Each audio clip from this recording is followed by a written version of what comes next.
Assalamualaikum warahmatullahi wabarakatuh.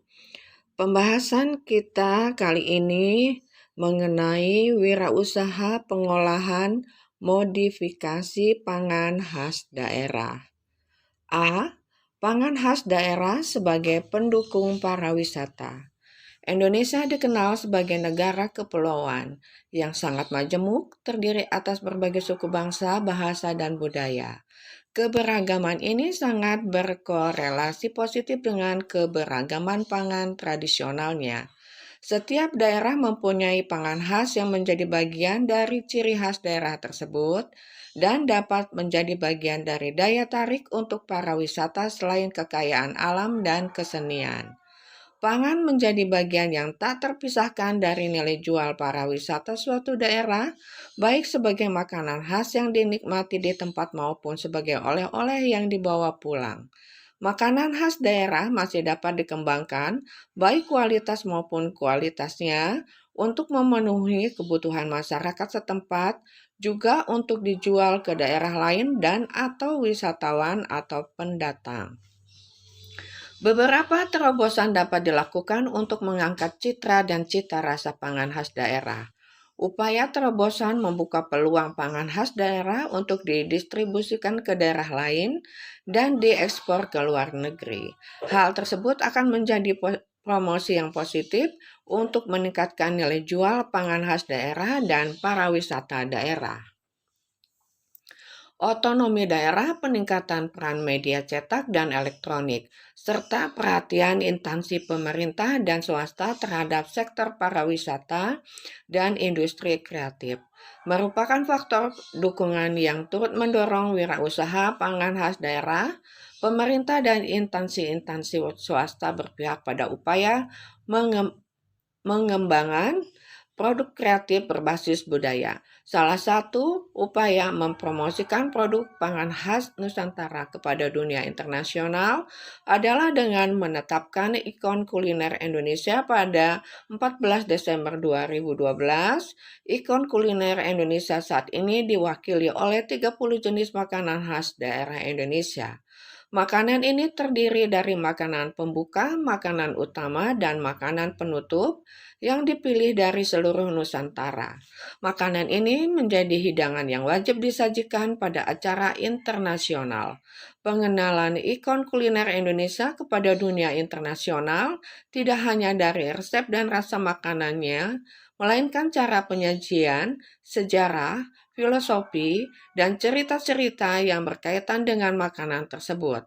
Pangan khas daerah Indonesia akan menjadi daya tarik para wisata daerah bagi wisatawan lokal maupun dari mancanegara untuk datang ke daerah-daerah di Nusantara.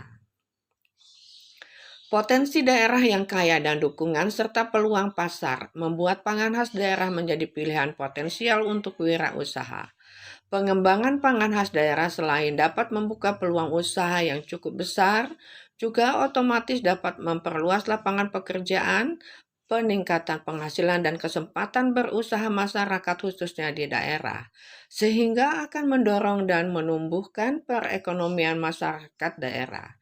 Pangan khas daerah atau pangan tradisional sangat potensial dikembangkan karena berbasis pada bahan baku yang tersedia di sekitarnya. Pangan tradisional ini dapat mencakup segala jenis makanan olahan termasuk makanan utama, kudapan maupun minuman yang dikenal dan lazim dikonsumsi di daerah tersebut. Kekhasan bahan baku, cara memasak, dan filosofi dari pangan khas daerah selalu menjadi daya tarik bagi wisatawan lokal maupun internasional. Kreativitas dibutuhkan dalam pengembangan wirausaha pangan khas daerah agar cita rasa lebih bervariasi, penampilan produk lebih menarik, produk lebih awet, serta upaya promosi dan sosialisasi yang lebih ditingkatkan. Pengembangan pangan khas daerah dapat dilakukan dengan memodifikasi cara pengolahan dan pengemasan. Modifikasi dapat memanfaatkan metode produksi dan teknologi baru. Mempertahankan dan mengembangkannya adalah menjadi solusi untuk tetap menjaga keberadaannya, juga tentu menjadi peluang bisnis yang sangat baik. B. Kewirausahaan produk pangan khas daerah. Berbagai jenis wirausaha dapat menjadi alternatif dalam pemilihan ide bagi calon wirausahawan. Jenis wirausaha ini disesuaikan dengan banyak hal, baik keahlian, minat, dan kesukaan, maupun berdasarkan ketersediaan bahan baku yang ada di sekitarnya dan peluang yang ada. Persoalan mencari ide wirausaha seringkali menjadi masalah utama bagi calon wirausahawan. Banyak orang yang mengungkapkan keinginannya untuk mempunyai usaha sendiri, namun tak kunjung juga menemukan ide wirausaha yang pas. Padahal ide wirausaha dapat diperoleh dari mana saja, mulai dari apa yang kita lihat di lingkungan sekitar, apa yang kita dengar sehari-hari, melihat potensi diri sendiri, mengamati lingkungan, sampai dengan meniru wirausaha orang lain yang sudah sukses. Intinya, ide wirausaha dapat dipilih dari upaya pemenuhan apa yang dibutuhkan manusia, mulai dari kebutuhan primer, sekunder, dan kebutuhan akan barang mewah.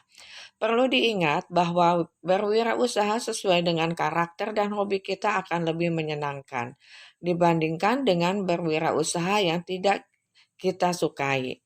Kewirausahaan bidang pangan olahan dapat menjadi ide alternatif yang sangat menjanjikan. Ada pesan moral dan motivasi yang sangat kuat dan melekat dari seorang dosen kewirausahaan senior di Fakultas Teknologi Pertanian IPB, Insinyur Susarsono Wijandi, MSc almarhum, yaitu selama manusia masih makan, maka bisnis makanan dan minuman tidak akan pernah mati. Pilihan wirausaha pada produk pangan khas daerah adalah pilihan yang tepat karena banyak faktor kemudahan dan peluang yang didapat dari wirausaha bidang ini. Banyak negara yang pariwisatanya sangat berkembang karena daya tarik pangan khas daerahnya, kulinernya, dan daya tarik oleh-oleh produk pangan olahannya. Sebagai seorang wirausahawan pemula, sangat dianjurkan untuk lebih kreatif dan inovatif dengan wirausaha yang dijalankannya. Artinya selalu melakukan diversifikasi produk atau pengembangan produk agar memiliki varian lebih dan mempunyai kelebihan dibanding pesaingnya. Inovasi juga dilakukan agar konsumen tidak jenuh dengan produk yang sudah ada. Walaupun produk khas daerah, inovasi tetap bisa dilakukan, baik inovasi dari sisi rasa, bentuk, maupun kemasannya. Indonesia adalah negara yang sangat majemuk, beragam daerah dengan beragam budaya, juga beragam pangan khas daerahnya. Hampir di setiap daerah mempunyai pangan khas, misalnya Medan dengan bika Ambon dan sirup markisa, Padang dengan dadi dan rendang, Sukabumi terkenal dengan mochi, Yogyakarta dengan bapia, dan lainnya. Hal ini menjadi hasanah kekayaan tersendiri yang menjadikan peluang untuk dijadikan ide dalam pemilihan bidang wirausaha yang akan diambil. Persaingan bisnis pangan khas daerah juga tidak akan terlalu berat karena tidak setiap orang dan semua daerah dapat melakukan hal yang sama dikarenakan produknya yang spesifik. C. Produk pangan khas daerah. Produk pangan khas daerah terdiri atas makanan dan minuman khas daerah. Makanan dapat dibagi menjadi makanan kering dan makanan basah. Produk makanan dapat juga dikelompokkan menjadi makanan jadi dan makanan setengah jadi. Makanan jadi adalah makanan yang dapat langsung disajikan dan dimakan. Makanan setengah jadi membutuhkan proses untuk mematangkannya sebelum siap untuk disajikan dan dimakan. Makanan kering khas daerah yang dapat langsung dimakan contohnya keripik balado dari daerah Sumatera Barat dan kuku macan dari Kalimantan Timur. Makanan kering khas daerah yang tidak dapat langsung dimakan misalnya kerupuk udang Sidoarjo dan dendeng sapi Aceh. Makanan basah dapat berupa makanan dan kue. Setiap daerah pada umumnya memiliki masakan dan kue khas. Kue khas Banjarmasin yang saat ini paling dikenal adalah kue bingka. Sulawesi Selatan dikenal sop konro, yaitu sop iga yang kaya rempah, dan es pisang hijau, yaitu Pisang kukus berbalut adonan tepung beras, tepung sagu, dan terigu, disajikan dengan es dan sirup. Maluku dikenal papeda dengan ikan kuah kuning sebagai masakan khasnya. Di Papua ada aunuve habre, yaitu ikan cakalang dikukus dalam balutan daun talas. Pangan khas daerah adalah makanan atau minuman yang diproduksi di suatu daerah, yang merupakan identitas daerah tersebut dan menjadi pembeda dengan daerah lainnya. Berbagai pangan khas daerah di Indonesia menjadi ciri khas daerah tersebut. Wirausaha di bidang pangan khas daerah sendiri dapat menjadi pilihan yang sangat tepat, karena kita lebih banyak mengenal produk pangan khas daerah kita daripada daerah lainnya. Pangan khas daerah juga dapat dibagi berdasarkan bahan utamanya. Bahan utama pangan adalah bahan nabati dan hewani. Di Indonesia, dengan keragaman olahan pangan yang kaya, produk pangan berbahan nabati lebih banyak daripada yang berbahan hewani. 1. Produk pangan khas daerah hewani. Beberapa contoh produk pangan khas daerah hewani yang ada di Indonesia, misalnya telur asin, dadih, ikan asin, dan rendang. Keempat, produk ini sudah cukup dikenal di Indonesia dan masih dapat terus dikembangkan, baik mutu produknya maupun kemasannya. A. Telur asin. Telur asin adalah makanan yang berbahan baku telur, dalam kurung mayoritas telur itik, yang dilakukan proses pengawetan dengan cara penggaraman atau diasinkan. Penambahan garam bertujuan untuk mengawetkan produk dan memberi cita rasa khas pada telurnya. Setelah dilakukan penggaraman, telur tersebut menjadi awet sampai 30 hari pada suhu ruang. Telur asin dikenal sebagai makanan khas daerah Brebes, Jawa Tengah, meskipun banyak daerah lain yang juga sudah membuatnya. Telur asin yang ada saat ini dapat ditingkatkan salah satunya dengan memastikan ketersediaan bahan baku telur bebek dengan ukuran yang seragam dan mutu yang baik. Bahan baku yang baik harus diolah dengan tepat agar memiliki tingkat keasinan yang konsisten dan disesuaikan dengan selera pasar. Pengemasan yang baik dan menarik akan meningkatkan daya saing produk telur asin tersebut. B. Dadih. Dadih atau dadiah merupakan hasil fermentasi secara alamiah air susu kerbau dalam tabung bambu yang sudah lama dihasilkan di Sumatera Barat dan Jambi. Dadih merupakan produk fermentasi yang sangat kaya akan nilai gizi. Tantangan dan peluang peningkatan mutu produk dadih diantaranya dengan inovasi rasa agar lebih disukai oleh banyak kalangan, proses produksi agar lebih higienis dan efisien, serta pengawetan dan pengemasan yang lebih baik. C. Ikan asin. Ikan asin adalah ikan laut yang diawetkan dengan penambahan garam dan penjemuran untuk mengurangi kadar airnya. Ikan asin merupakan makanan khas terutama di daerah pantai yang dekat dengan sumber bahan bakunya. Ikan asin dapat ditemukan hampir di setiap daerah di Indonesia. Sangat disayangkan, masih banyak ikan asin yang diolah dengan menggunakan bahan tambahan pangan yang tidak diizinkan dan jumlah yang berlebih. Peluang wirausaha ikan asin adalah memproduksi ikan asin yang lebih higienis dan sehat, serta juga membuat ikan asin yang ready to eat agar konsumen langsung dapat mengkonsumsinya tanpa harus mengolahnya.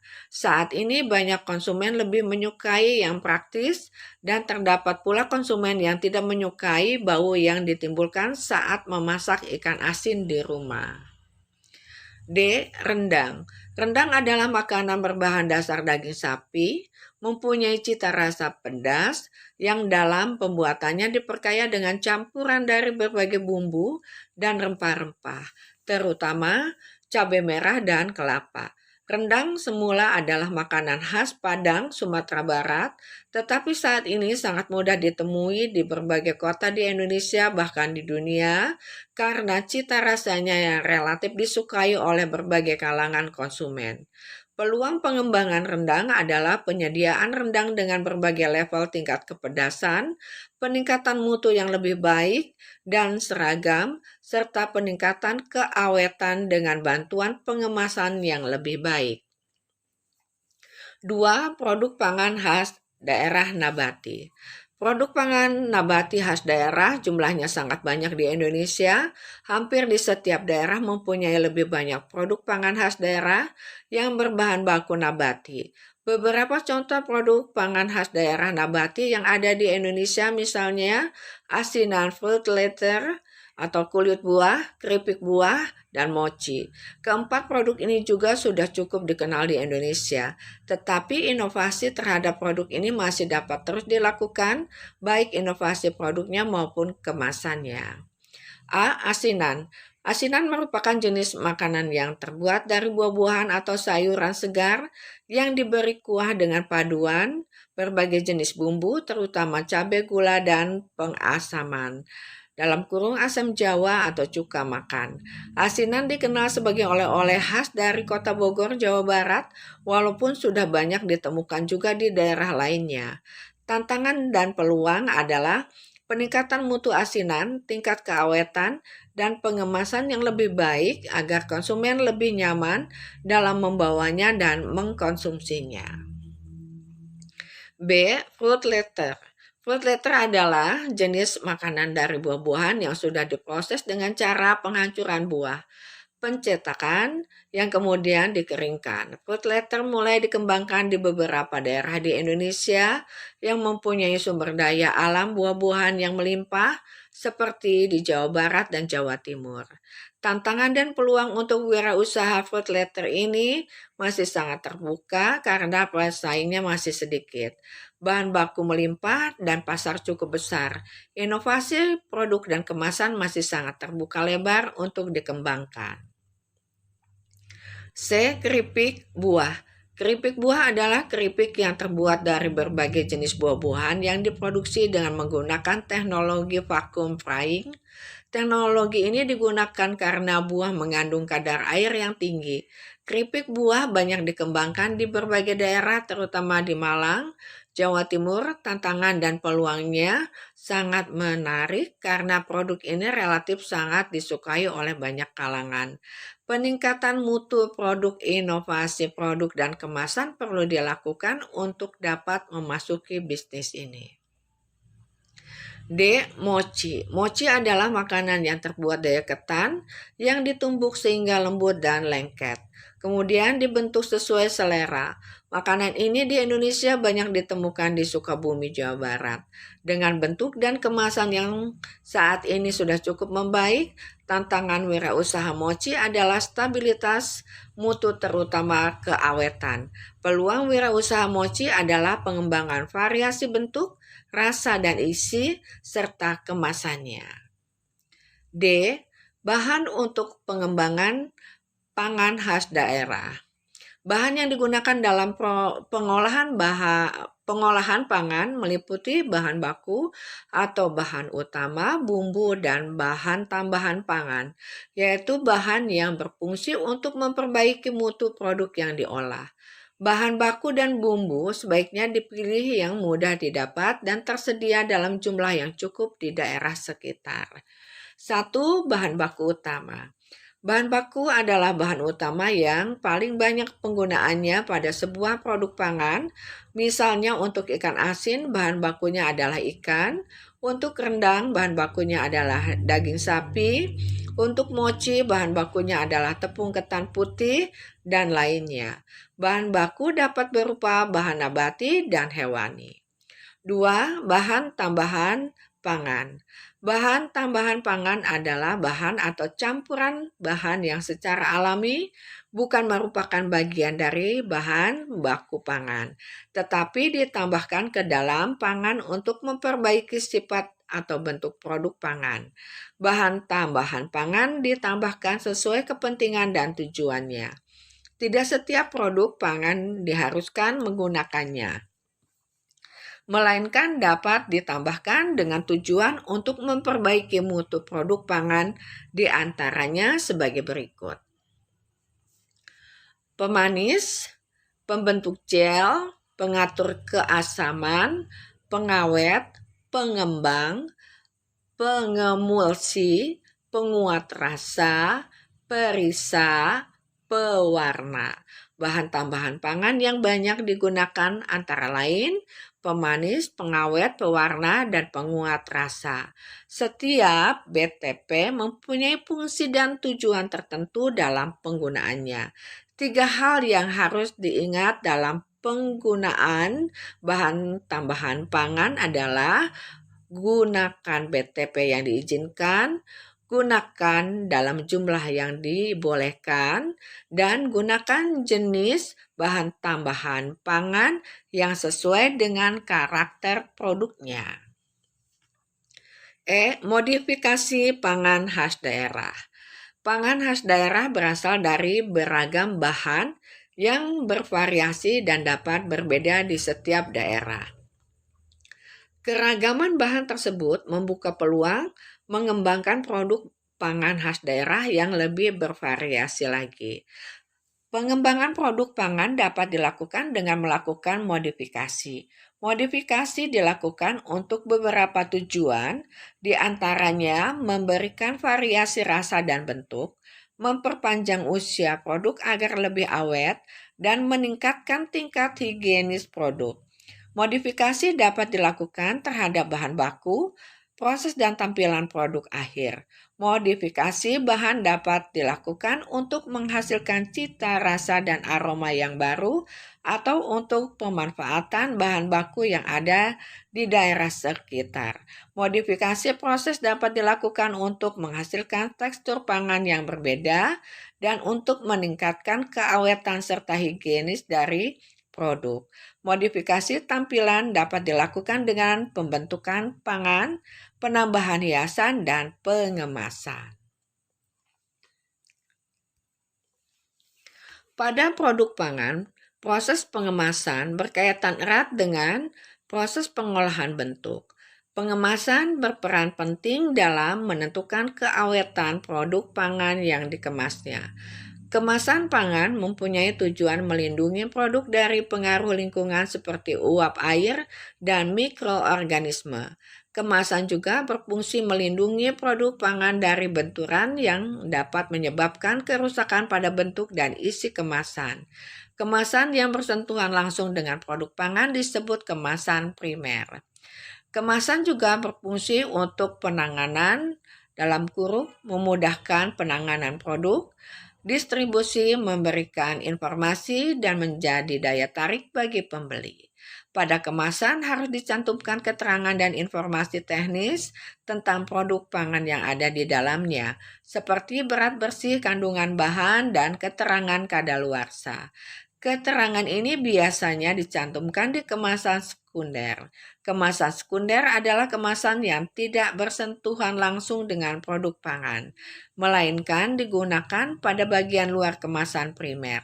Kemasan yang digunakan untuk distribusi jarak jauh adalah kemasan tersier yang dapat memuat beberapa kemasan sekunder. Kemasan untuk produk pangan mempunyai beberapa persyaratan, di antaranya yaitu kemasan harus dapat melindungi isi dari pengaruh lingkungan dan saat distribusi. Misalnya keripik akan lembek jika kemasannya tidak dapat menahan H2O yang masuk melalui pori-pori. B. Kemasan harus menjadi media penandaan terhadap barang yang dikemas, sehingga pelabelan harus tercetak dengan jelas dan komplit. C. Kemasan harus mudah dibuka dan mudah ditutup kembali serta berdesain atraktif. D. Kemasan harus dapat mempromosikan diri sendiri bila dipajang di etalase toko atau swalayan. Bahan kemasan akan lebih baik jika ramah lingkungan dan dapat didaur ulang. Salah satu bagian penting dari kemasan adalah label dan pelabelan yang mempunyai 3 fungsi pengemasan, yaitu fungsi identifikasi, fungsi membantu penjualan produk, dan fungsi pemenuhan peraturan perundang-undangan. Fungsi label sebagai fungsi identifikasi mengandung pengertian bahwa kemasan harus berbicara kepada konsumen, memberikan informasi tentang bahan yang dikemas, cara menggunakan produk, cara menangani produk, tanggal kadaluarsa, komposisi produk, volume atau bobot, siapa produsennya, lokasi produksi, customer service, cara penanganan kemasan bekas, dan identifikasi persyaratan lingkungan. Fungsi label sebagai fungsi membantu penjualan produk. Maka kemasan harus menjadi promosi bagi dirinya dan meliputi warna, foto atau gambar. Label sebagai fungsi pemenuhan peraturan perundang-undangan, memiliki konsekuensi bahwa hal yang tercantum dalam label harus sesuai dengan kandungan bahan pangan tersebut. Tidak boleh mengecoh konsumen. Label halal dapat dipertanggungjawabkan, tanggal kadaluarsa harus benar, serta ada nomor registrasi dari Badan Pengawas Obat dan Makanan. Undang-Undang Pangan Nomor 18 Tahun 2012 Pasal 96 Bab 8 menyebutkan bahwa setiap orang yang memproduksi atau memasukkan ke dalam wilayah Indonesia pangan yang dikemas untuk diperdagangkan wajib mencantumkan label pada kemasannya. Label sebagaimana yang dimaksud pada undang-undang tersebut adalah memuat sekurang-kurangnya mengenai 1. Nama produk, 2. Daftar bahan yang digunakan, 3. Berat bersih atau isi bersih, 4. Nama dan alamat pihak yang memproduksi atau mengimpor, 5. Halal bagi yang dipersyaratkan, 6. Tanggal dan kode produksi, 7. Tanggal, bulan, dan tahun kadaluarsa, 8. Nomor izin edar bagi pangan olahan, dan 9. Asal-usul bahan pangan tertentu. 2. Pemasaran. Pemasaran merupakan salah satu faktor yang sangat penting untuk mencapai tujuan usaha dalam rangka mendapatkan laba yang direncanakan. Beberapa faktor yang harus diperhatikan dalam menjalankan kegiatan pemasaran suatu produk antara lain jenis produk, persaingan produk, kebutuhan pasar tujuan pemasaran, dan hal lain yang berhubungan dengan produk itu sendiri seperti harga jual, kualitas, dan kemasannya. Perlu dilakukan strategi yang tepat untuk menunjang keberhasilan pemasaran produk. Salah satu strategi pemasaran yang dapat digunakan adalah 4P, yaitu produk, price, place, dan promotion. A. Produk. Beberapa hal yang penting diperhatikan mengenai produk adalah kualitas yang mampu menjawab dan memuaskan keinginan konsumen, kuantitas yang sanggup memenuhi kebutuhan pasar, penciptaan produk baru yang inovatif sesuai keinginan konsumen, penciptaan nilai tambah pada produk, penciptaan produk yang mempunyai daur hidup panjang, dalam kurung jangan cuma booming sesaat. Pengembangan produk asinan yang telah diperkenalkan adalah untuk menjawab beberapa hal tersebut di atas, perbaikan kualitas produk yang mempunyai daya simpan lebih lama, serta kemasannya yang lebih baik diharapkan dapat menjadikan produk yang lebih cocok untuk oleh-oleh.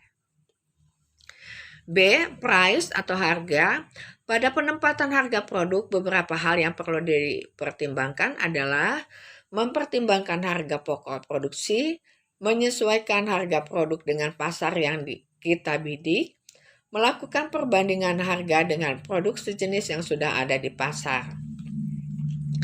Pada produk asinan yang dicontohkan pada bab ini, penetapan harga dapat didasarkan pada harga pokok produksi dan harga produk pesaing. C. Place atau tempat. Beberapa pertimbangan dalam penempatan tempat menjual produk bisa dilakukan sebagai berikut.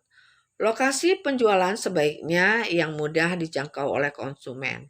Lokasi penjualan yang memiliki fasilitas yang memuaskan konsumen. Lokasi yang mempunyai nilai tambah ada arena bermain anak dan keluarga, suasana belanja dan bertamasya, konsep one-stop shopping. D. Promotion dalam kurung promosi.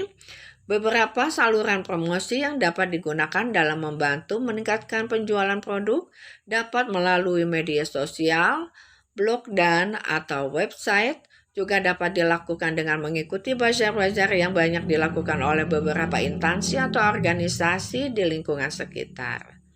H. Perencanaan wirausaha. Perencanaan wirausaha adalah langkah awal untuk memulai usaha. Bila akan mengadakan kegiatan, biasanya dibuat satu proposal sebagai pengajuan rencana kegiatan. Begitu pula dalam bisnis, harus dibuat suatu perencanaan dan dituangkan dalam bentuk sebuah proposal. Proposal usaha meliputi beberapa hal yang terkait dengan usaha atau bisnis tersebut.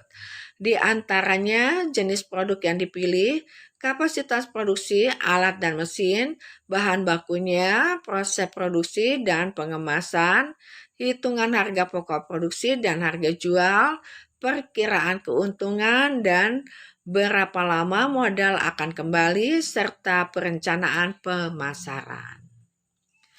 Tahap awal berwirausaha diperlukan suatu perencanaan wirausaha atau bisnis plan. Perencanaan wirausaha berisi tahapan yang harus dilakukan dalam menjalankan suatu usaha. Dalam mempersiapkan pendirian usaha, seorang calon wirausaha akan lebih baik dengan pembuatan perencanaan terlebih dahulu.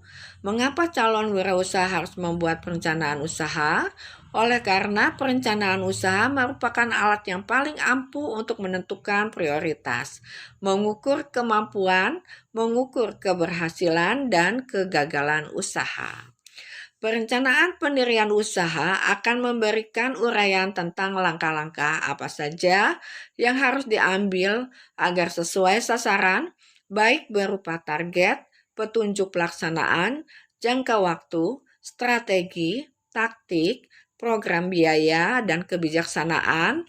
Perencanaan pendirian usaha yang dibuat secara tertulis merupakan perangkat yang tepat untuk mengendalikan usaha agar fokus pelaksanaan usahanya tidak menyimpang. Beberapa hal yang harus dipersiapkan saat akan mendirikan usaha yaitu mencakup 1. Nama perusahaan, 2. Lokasi perusahaan, 3. Jenis usaha, 4. Perizinan usaha, 5. Sumber daya manusia, 6. Aspek produksi, 7. Aspek pemasaran. Pada kesempatan ini akan coba dibuat tahapan pengembangan wirausaha yang dilakukan untuk membuat usaha asinan dalam kemasan cup mangkok. Demikianlah pembahasan kita kali ini, semoga bermanfaat bagi kita semua. Tetap semangat, sehat selalu. Waalaikumsalam warahmatullahi wabarakatuh.